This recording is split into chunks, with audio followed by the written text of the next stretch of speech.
Hello everyone, welcome to SUJI'S Physics Classroom. Today, we'll be discussing about the applications of dimensional analysis. So, applications or use of dimensional analysis means we make use of this technique of dimensional analysis in mainly three places or in situations. The first one we can say to check the dimensional correctness of an equation, or we may say that check the consistency of an equation. The second use is to derive the relation between physical quantities.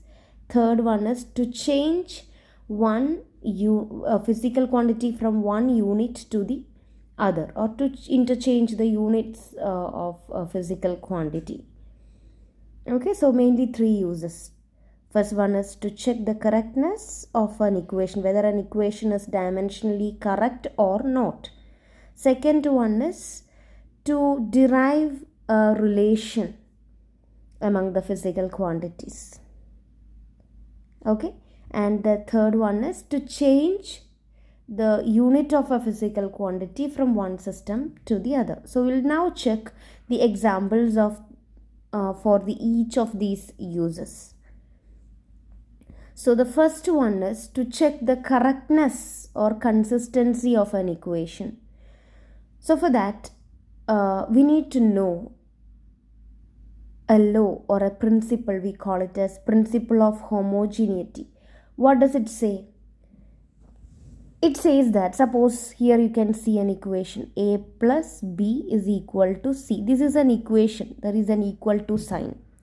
Okay, there are two terms on the LHS and one term on the RHS or right hand side. So this equation will be dimensionally correct or consistent if the dimension of A should be equal to dimension of B, and which should be equal to dimension of C. That means what?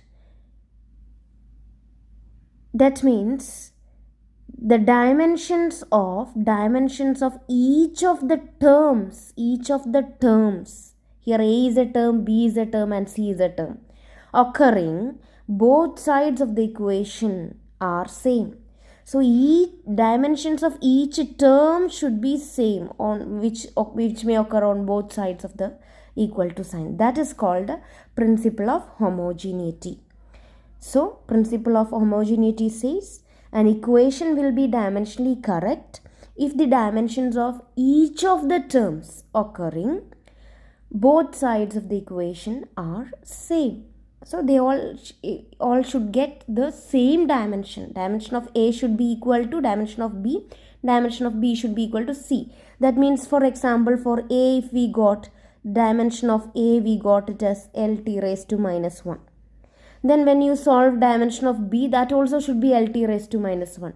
So dimension of C also should be LT raised to minus 1. Then only we will tell that what? This was just one example I took.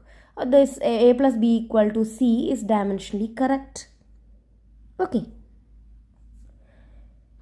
So to check the dimensional correctness, we are using this, to check the correctness of a formula or an equation, we are using this. And to prove that, we are using principle of homogeneity, and this principle is extremely useful in checking the dimensional correctness of the equation. And when a physical quantity what does it say actually? When a physical quantity or physical equation is having a number of terms, each and every term must have similar dimensions. That's what it says.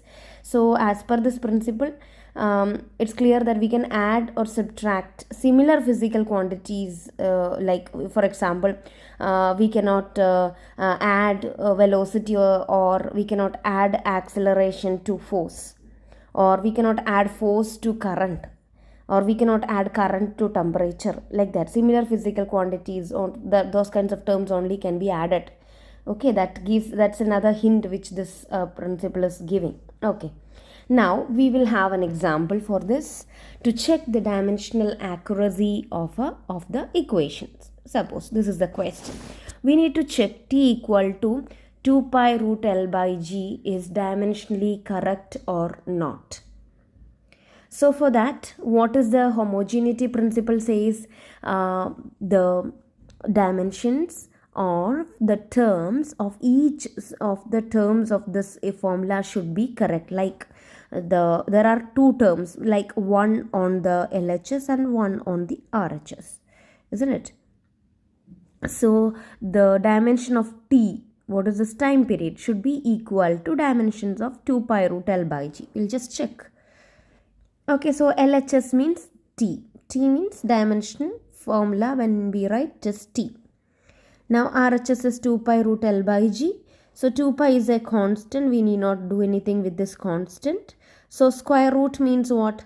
Raised to 1 by 2. That we already initially we will put 1 by 2 over there. Then L.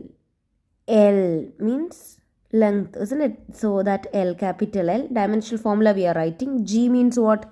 G is acceleration due to gravity. For acceleration, LT raised to minus 2. That is the dimensional formula for acceleration. That also we'll write. So this is L divided by G. That means LT raised to minus 2. So you can see that L and L cancels. Then what is remaining there? T only. T raised to 1 by T raised to minus 2. 1 by T raised to minus 2 means this minus T, or T raised to minus 2 when it goes to the numerator, T raised to plus 2. This all raised to 1 by 2 is there. That's square root of. So what? T raised to 2 into 1 by 2. What is that? 2 and 2 cancels. T raised to 1. So T only. So LHS is T, RHS is also T. So both the terms are having same dimension. Dimension of LHS is T, dimension of RHS is also T. So this equation is dimensionally correct. Okay, then next is S equal to UT plus half AT square.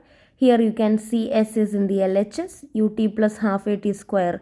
It is actually a composite relation.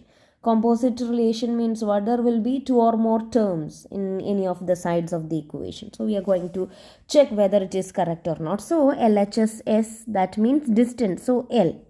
Now RHS means what? Two terms are there. So first, if A, what is the formula of principle of homogeneity? A plus B equal to C, when dimension of A should be equal to what? Dimension of B, and that should be equal to dimension of C, right? So UT, its dimension should be equal to dimension of half AT square. So we'll check. UT, U means velocity, initial velocity. So LT raised to minus 1. T, small t, time. So T raised to minus 1 and T cancels. So L. Now next is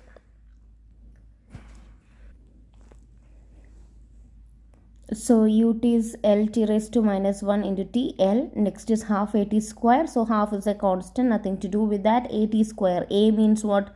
LT raised to minus 2. T square. T square.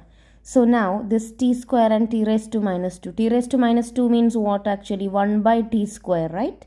Into T square. So what will happen? They both will cancel. And what is remaining there? L only. So see, S is having the dimension L. UT, when we solve, we got L. Then half AT square also we got L. So each of the terms are having same dimension formula. Okay, so this equation we can say that it is dimensionally correct. So the next use is to derive the relation between physical quantities. So to derive the relation between physical quantities means to derive new equations. We can use this technique of dimension analysis. So here comes a question like, consider a simple pendulum oscillates under the action of gravity. Suppose that the period of oscillation of the simple pendulum depends on mass of the bob, length of the pendulum, acceleration due to gravity of the place. So if we understood all these factors are influencing the period of oscillation of the simple pendulum, we can derive a relation connecting all these. So what to do? T. it is equal to, so it depends on, right? So we are replacing that proportionality with an equal to multiplied by a constant, and we don't know depended by or by what factors. So I'll simply write it depends on mass, right? So m raised to a some number. It depends on length, so L raised to B is some number we don't know, and it depends on acceleration due to gravity. That's what given in the question. So G raised to C we don't know. Now, as per this formula, or as per the homogeneity principle, it says that all the terms or each term must be same, right? So say must be same in the sense must have the same dimension. So the dimension of T, we know that T only, right? M raised to 0, L raised to 0, T raised to 1. Okay, so we'll write accordingly. So T, the dimensional formula for T is this. Then this is M, small m only. We just converted to dimensional formula. So M capital raised to A, L capital raised to B, then G, LT raised to minus 2. Right? Acceleration is LT raised to minus 2 raised to C. We kept it like that. Then next is T, we know that M factor is 0, L factor is 0, then T raised to 1. Same thing only, we just wrote in this way. Okay, then M raised to A, L raised to B, and here also L comes now. So both we can just keep it there. L raised to B, L raised to C. Then T raised to minus 2C.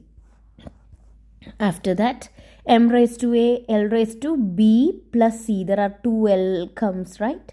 L raised to B and L raised to C. So, L raised to B plus C, T raised to minus 2C.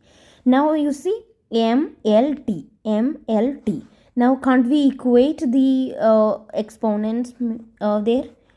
So, A raised to 0, B plus C raised to 0, then T raised to minus 2C, no? Minus 2 0 is equal to 1.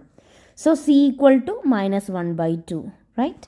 C equal to minus 1 by 2.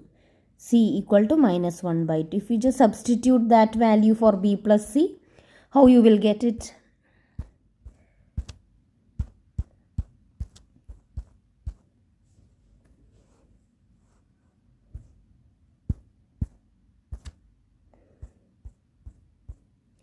So C is equal to minus 1 by 2. So B plus C. C means what? Minus 1 by 2 is equal to C. So B is plus 1 by 2, right? Plus 1 by 2. Then A is 0 already. A is 0 we got. So we will be getting the formula like this. T equal to K, M raised to 0, L raised to 1 by 2, G raised to minus 1 by 2. So what does it say? It says that K is equal to, T is equal to K root, actually it should be like this, T is equal to K root L, 1 raised to 1 by 2, that means square root of L, and this is G raised to minus 1 by 2, so G is in the denominator. But later on through experiments it's found that this K is 2 pi, so it came to T is equal to 2 pi root L by G. Okay, now to convert a physical quantity from one unit to the other. So we know SI system, SUJI'S system and all. So we can convert, we know that the units in those system, how it differs and all. So here if you get a question like convert Newton to dyne, we know Newton refers to force, right? So the force dimensional formula is what? Dimensional formula of force we will be writing mlt raised to minus 2. So for m factor mass is there. In SI unit mass is 1 k means kg, kilogram, length 1 meter, time is 1 second or second. So in SUJI'S consequently it will be like mass is 1 gram, length 1 centimeter, time 1 second. So force is mlt t raised to minus 2 means 1 kg into 1 meter into 1 second raised to minus 2. But in dyne, when we convert, it will be like 1 kg becomes 1000 gram, 1 meter becomes 100 meter, 100 centimeter, okay, 100 centimeter, and 1 second becomes 1 second. So how it comes then, 1000 into 100, 1 2 3 4 5, so 1 lakh dyne it is. So when you convert 1 newton, it becomes 1 newton means 1 lakh dyne, okay, or 10 raised to 5 dyne. Then next question, convert joules to work.